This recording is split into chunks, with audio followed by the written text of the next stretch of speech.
சிவா, இங்கதான் இருக்கியா? உன்னை நான் வீடு ஃபுல்லா தேடிட்டு வரேன். வா, கீழே எல்லாரும் என்ஜாய் பண்ணிட்டு இருக்காங்க, இங்கே நிக்கிற.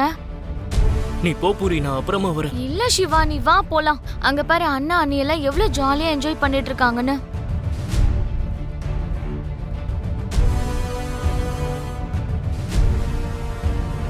உன் தம்பிக்கு இந்த கல்யாணம் பிடிச்சிருக்கா இல்லையா?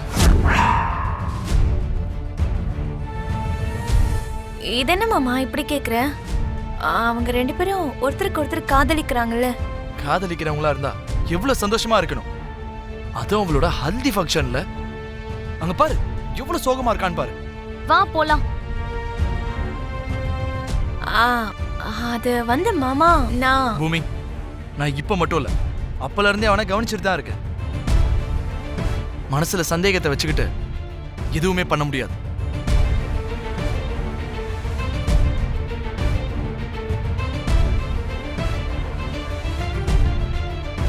மாமா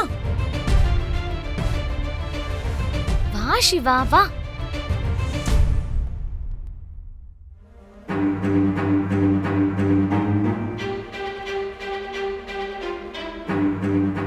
டேய் சிவா, என்னாச்சு? ஏன் டல்லா இருக்க? நான் நல்லா தான் இருக்கேன் மாமா. வாய் வார்த்தையில நல்லாதான் இருக்கேன்னு சொன்னா நல்லா இருக்கேன்னு அர்த்தம் கிடையாதுடா. நல்லா இருக்காங்களா இல்லையான்னு ஒருத்தரோட முகத்தை பார்த்தாலே நல்லா தெரிஞ்சிடும். என்னாச்சுன்னு சொல்றான்.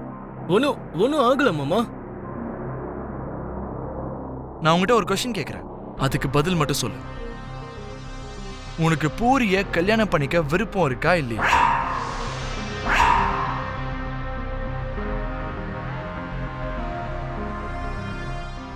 அது என்ன நீ அப்படி கேக்குற?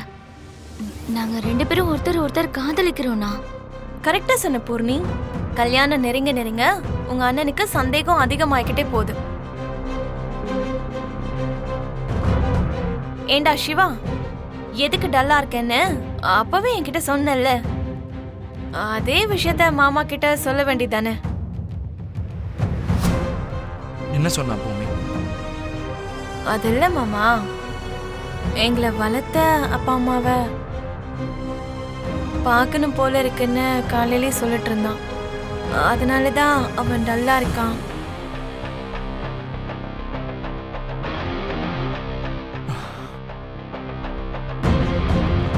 சாரி சிவா. இந்த விஷயத்த நீ சொன்னா என்ன, சிவா சொன்னா என்ன? சிவா, நடந்து முடிஞ்ச விஷயங்களையும் இந்த உலகத்தை விட்டு பிரிஞ்சு போன மனுஷங்களையும் நம்ம திரும்பி கொண்டு வர முடியாது. எந்த உலகத்துல இருந்தாலும் நான் நல்லா இருக்கேன்னு அம்மா அப்பா சந்தோஷப்படுவாங்கன்னு நாம நினைச்சுக்கணும்டா. இட்ஸ் ஓகே, ஓகே, சந்தோஷமா இரு.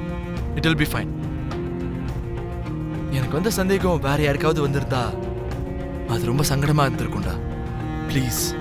ஐயோ, நீங்க அவனை போய் இவ்ளோ கெஞ்சணுமா மாமா? நானே ரெடி பண்ணி கூட்டிட்டு வரேன். அவன் எவ்வளவு சந்தோஷமா இருப்பான்னு நீங்களே பார்க்க தானே போறீங்க. வா சிவா, போயிட்டு வா. வா.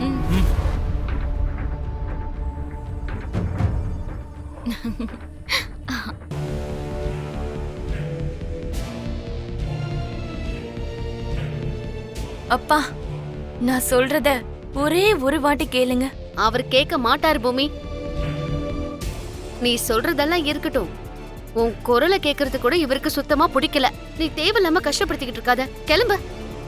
அப்பா, உங்க பொண்ண ஒரு மகளா உங்களால ஏன் பார்க்க முடியலப்பா? அது ஏன்னா பிறந்ததும் உன்னோட அம்மாவை நீ முழுங்கிட்ட. அப்புறம் எப்படி இவரு மகளை பாப்பாரு? அக்காவோட சேர்த்து இவருடைய அன்பும் அந்த நெருப்புல எரிஞ்சு சாம்பலா போயிடுச்சு. ஏதோ ஒரு நல்ல நேரம் நான் இருந்ததுனால என் மாமாவை திரும்பவும் சாதாரண மனுஷனா மாத்த முடிஞ்சது. தேவைப்படும் போது உறவு ஞாபகம் வரும், இல்லன்னா பகையா தெரியும். இதைத்தானே திரும்ப திரும்ப பண்ற. உன் புத்திசாலித்தனத்தை என்கிட்ட காட்ட நினைக்காத. ஒரு நல்ல காரியமாச்சே. என்னோட ஆசைய சந்தோஷமா ஏத்துக்குவீங்கன்னு நினைச்சுதான் இங்க வந்தேன். ஆனா திரும்பவும் எனக்கு கசப்பான அனுபவம் தான் ஏற்பட்டிருக்கு. பரவாயில்லப்பா. இவ்ளோ வருஷமா அனாதை மாதிரி தான் வளர்ந்த. இதுக்கப்புறமும் அதே மாதிரி அவ அப்பா அம்மா ஸ்தானத்துல நானே நின்னு அவங்களுக்கு கல்யாணம் பண்ணி வைக்கிறேன்.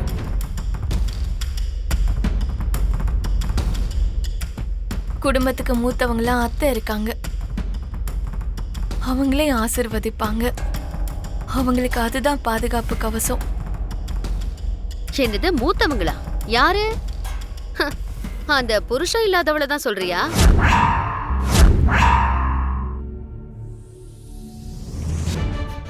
புருஷன் பக்கத்துல இல்லனாலும் கல்யாணம் உடனே நல்லா ட்ரெஸ் பண்ணிக்கிட்டு சுத்திக்கிட்டு இருக்கா, வெக்கமே இல்லாம. புருஷன் உயிரோட தான் இருக்காரு. சில பேர் அவரை இப்போ கைது பண்ணி வச்சிருக்காங்க.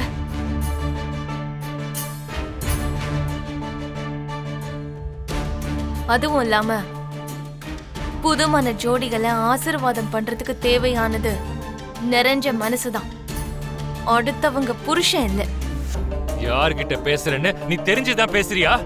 தெரிஞ்சுதான் பேசுறேன். மனுஷங்களை மனுஷங்களாவே மதிக்க தெரியாத ஒரு ஜடத்துக்கிட்ட பேசிட்டு இருக்கேன். ஏய், ஏன் வீட்டுக்கே வந்து என்ன பத்தியே கண்டுபிடி பேசிக்கிட்டு இருக்க? இது என்னோட வீடு.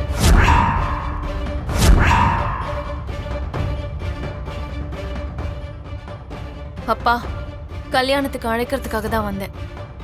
முடிஞ்சா நீங்க வந்து 4 அட்சதைய தூவி ஆசீர்வாதம் பண்ணா நான் சந்தோஷப்படுவேன்.